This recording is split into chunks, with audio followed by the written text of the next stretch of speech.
The same Declan has been banned for 2 European games after, do you remember it? After West Ham's defeat at the semi-final stages of the Europa League, and it was Eintracht Frankfurt who went on to play Rangers in the final, not West Ham. Declan chose to verbally hit out at the referee, accused him of corruption after West Ham were eliminated. This is what he said at the time. Ref, it's so poor. All night, it's so bad. How can you be that bad? Honestly, thought he'd been paid. Corruption. I mean, Danny, if I remember rightly, you were supportive of him around the time of it. Now that ban has been upheld and he will miss 2 European games.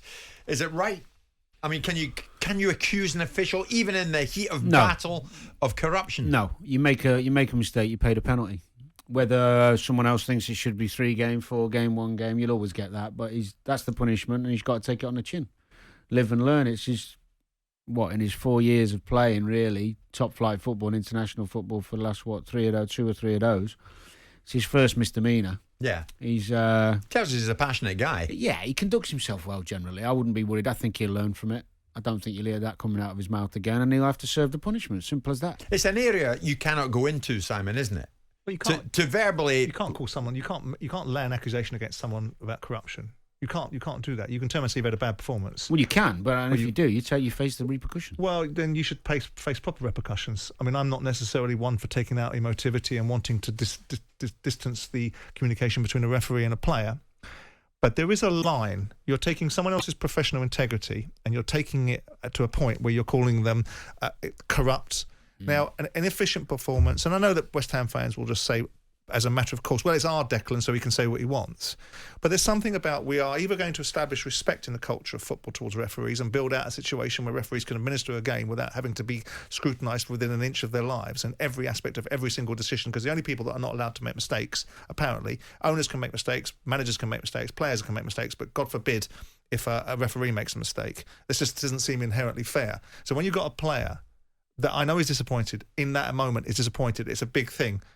You can say that you had a poor performance there, referee. This is the balance between players being given too much authority, believing that they're in an influence over how way the game is going and they need to be consulted with this and consulted with that. And you start to build that narrative up in a player's mind and you start to hear this crap coming out of their mouths. You cannot say to a referee, you're corrupt. That's not his gift. But a 2-game ban is nothing. Well, where'd you start? I don't know. Where you start is something that is quite... if I'm looking at that without wanting to be anally retentive about it, I think that is way across the line. Way across the line. Well, so then that's what I just said. And if I'm the referee, whether the game afforded me this opportunity to do it, I would want to have a bit more to say to Declan Rice about you having the audacity to besmirch me. Because you know what happens in this world, Danny? If someone throws something at you, it sticks to you. Someone makes an allegation about you, it doesn't go away, and people start to believe in that sort of nonsense. I don't think it's not a player's gift. It's not his gift. I hear you, but Simon, you talk on this show sometimes about having some thick skin and being a man and taking, you're getting on with. That doesn't mean you're getting a mickey taken out of you by some. But there's a balance. There's a balance, isn't there? If a referee started telling what every player said on the pitch, we'd be in a difficult position. A referee goes up to the player and tells him, "Say you haven't put a shift in. You're a disgrace." They did. We used to have that, and it was healthy. But if we did now, under the standards of what? Yeah. Did you have referees come up to you after a game? Mark Colson was the best. Well, you did probably quite a lot, I imagine. We used to hammer each other. I mean, really below the line. But as a matter of course, then that's probably not appropriate either. A referee come up to we you were after all a game right. saying, We were big boys. Shook hands at the end of it. So I'm a referee. I come up to you and go, tell you what, you're not have to cheat your club today. That sort of performance, you've cheated your club. How do you feel about that? You'd have something to say about that. You'd be right up on your high horse. Strong, but I wouldn't go and tell the press. But the point is, anyway, but it didn't tell the press, did I am not saying he's in the right. He's in the wrong, and he's got to take his punishment. But he doesn't determine the punishment; they do. So that's a fair point. So you can argue the and you think a 2-game ban's adequate punishment? I do, yeah. Well, he's going to have a fine as well, isn't he? I mean, what would you... All right, let's look at this a different way, because we all have our different view, because I've been a player and I've felt the emotion of losing a final, European one, and wanting to kill somebody. It's hard. Not literally, but no, but you know what I mean. If you're the chairman of West Ham, and he's your captain, and you lose the final, you're gutted, of course, and you hear that he's done that, are you punishing him as well? Would that be fair? You would, is what you're saying. That's a good question, and I don't know how to answer it without giving it some thought, because there's a balance between A, saying I'd like to uphold the standards of the game, B, understanding my own player and his motivations, and C, wanting to believe that referees are given a fair shake.